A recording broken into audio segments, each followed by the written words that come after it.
PM Modi इस वक्त विदेश दौरे पर खूब सुर्खियां बटोर रहे हैं, लेकिन घरेलू मोर्चे पर उनके और उनकी पार्टी यानी बीजेपी के लिए मुश्किलें बढ़ती जा रही हैं। नई संसद यानी सेंट्रल विस्टा का उद्घाटन 28 मई को पीएम नरेंद्र मोदी करने वाले हैं, लेकिन अब देश के 4 अहम दलों ने इस उद्घाटन समारोह का बहिष्कार कर दिया है। सीपीएम, सीपीआई, टीएमसी और आम आदमी पार्टी चारों दल सेंट्रल विस्टा के उद्घाटन में मौजूद नहीं रहेंगे, क्योंकि इसका उद्घाटन बीजेपी सरकार राष्ट्रपति द्रौपदी मुर्मू से न कराकर पीएम नरेंद्र मोदी से करा रही है।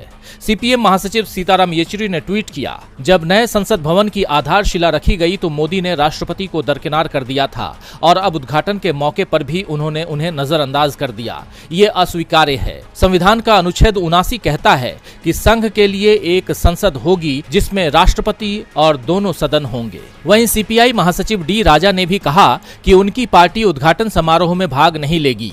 टीएमसी सांसद डेरेक ओब्रायन ने ट्वीट किया, संसद सिर्फ एक नई इमारत नहीं है, ये पुरानी परंपराओं, मूल्यों, मिसालों और नियमों के साथ एक प्रतिष्ठान है। ये भारतीय लोकतंत्र की नींव है। लेकिन पीएम मोदी को ये सब समझ में नहीं आता है। उनके लिए रविवार को नए भवन का उद्घाटन मैं, मेरा, खुद के बारे में है, इसीलिए हमें इस कार्यक्रम में नहीं गिने। वहीं दिल्ली के सीएम और आम आदमी पार्टी नेता अरविंद केजरीवाल ने कहा कि राष्ट्रपति को आमंत्रित नहीं करना उनका अपमान है और पार्टी रविवार को संसद समारोह का बहिष्कार करेगी। आपको बता दें कि बीजेपी 28 मई को सेंट्रल विस्टा के उद्घाटन की तारीख रखने के कारण पहले से विवादों में घिर गई है, क्योंकि ये सावरकर जयंती का दिन है। इस दिन को लेकर कांग्रेस ने पहले ही बीजेपी की नीयत पर सवाल उठाए थे। इसके अलावा राष्ट्रपति मुर्मू के हाथों उद्घाटन न करने को लेकर भी कांग्रेस ने बीजेपी को घेरा था।